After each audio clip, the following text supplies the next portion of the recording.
Bienvenue, mesdames et messieurs, à notre commentaire médiatique, le Vatican et le culte de Lucifer. Ce qui a été découvert en 1992 déjà dans le plus grand journal mexicain Proceso excite à nouveau les esprits ces jours-ci. Par la bouche du grand commandeur du Conseil supérieur des francs-maçons du Mexique, Carlos Vázquez Rangel, on a entendu la chose suivante, je cite littéralement: « Dans l'espace des 8 bâtiments dont se compose le Vatican, il n'y a pas moins de 4 loges de la franc-maçonnerie écossaise. » Dans ce contexte, un père a dit que dans certains pays où l'Église ne peut pas agir, ce sont justement ces loges maçonniques qui gèrent là-bas en secret les affaires du Vatican.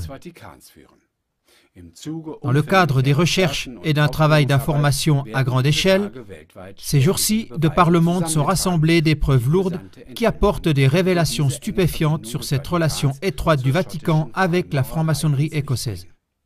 Les luttes entre l'Église catholique et la franc-maçonnerie durant des dizaines d'années n'étaient-elles que des simulacres de combat devant le public? De même, on a caché au public qui a été le créateur de la forme actuelle du plus grand rite maçonnique, celui qu'on appelle le rite écossais. Ce n'était personne d'autre qu'Albert Pike. Albert Pike, sataniste pratiquant, était aussi connu comme cofondateur de l'Église satanique.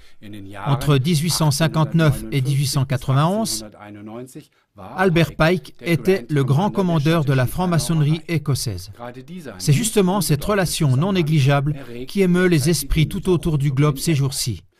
À savoir qu'Albert Pike écrit dans son ouvrage « Morals and Dogma ». Yes, Lucifer is God.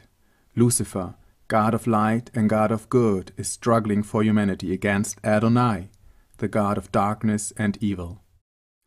Oui, Lucifer est Dieu.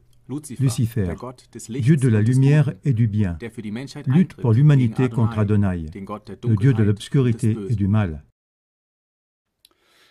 En d'autres termes et sans équivoque, Albert Pike associe le bien à Satan, c'est-à-dire au diable, et le mal au Dieu créateur.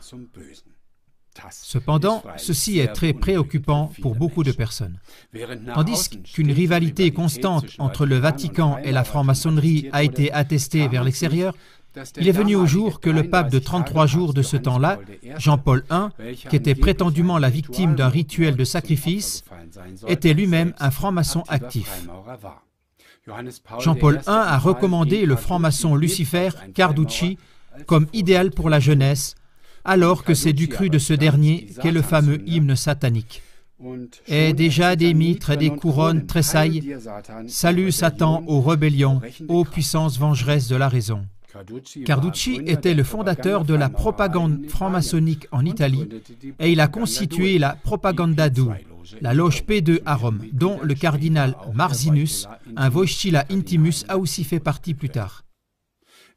En janvier 1996, le Grand Orient d'Italie a proposé le prix Galileo Galilei au pape Jean-Paul II. C'est la plus grande distinction de la franc-maçonnerie italienne. Motivation: la personne ainsi honorée a toujours pris fait et cause pendant son pontificat pour les valeurs de la franc-maçonnerie universelle. Regardez dans les émissions suivantes d'autres témoignages du culte secret de Lucifer dans l'Église catholique qu'on discute actuellement beaucoup. Pour mieux comprendre, nous comparons d'abord l'énoncé exact du lexique au mot Lucifer. Car jusqu'à présent, on ne connaît le nom Lucifer que par le latin d'Église. Depuis toujours, ce nom avait la réputation d'être le nom propre de Satan, à savoir du diable. Si maintenant ce nom se manifeste de plus en plus ouvertement dans l'adoration en latin, ces choses sont donc des présentations déjà très claires.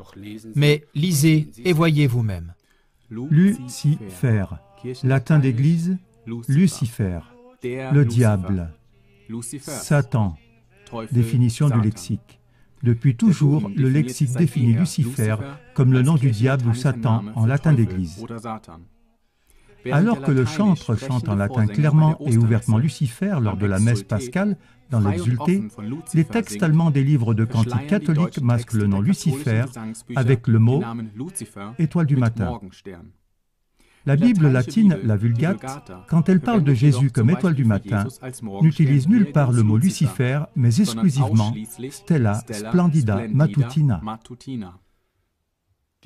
C'est pourquoi la découverte de cette dissimulation évidente de Lucifer est en train de soulever un tollé mondial. Si on reste fidèle à la définition très ancienne du lexique, le chantre catholique ne chante dans sa liturgie rien d'autre que Lucifer. Il apparaît le matin avec ses flammes.